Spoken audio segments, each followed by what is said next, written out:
Yeah, it's very obvious that Enoch is the central character. He's the one that gets transported to heaven and sees all this stuff. So yeah, what else would you call it? You wouldn't call it Bob. You wouldn't call it.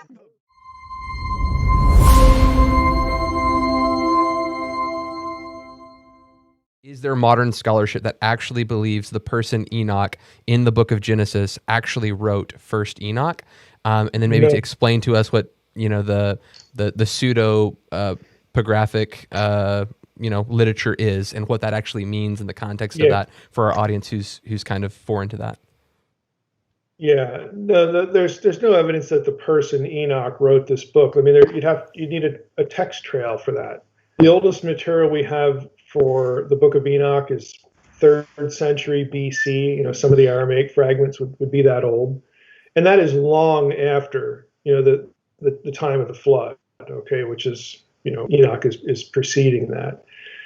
So what you have here is it's very typical for writings in between the testaments to have writers either name a book after the principal character or name the book after a biblical figure, I guess maybe for less charitable reasons, because it's going to draw attention to their work. Mm-hmm. I think most of this, to use a biblical example, Joshua. Well, there isn't a verse in Joshua that says Joshua wrote it. But lo and behold, Joshua's like the main figure. So go figure, we'll call it Joshua. I mean, we don't know who wrote it, but that's the name it gets because that represents the content. Well, in Enoch's case, it's very obvious. Yeah, it's very obvious that Enoch is the central character. He's the one that gets transported to heaven and sees all this stuff.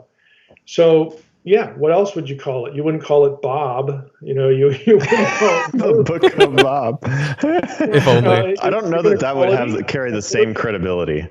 Right. To be a little less flippant, Moses doesn't even show up. Why would we call it that?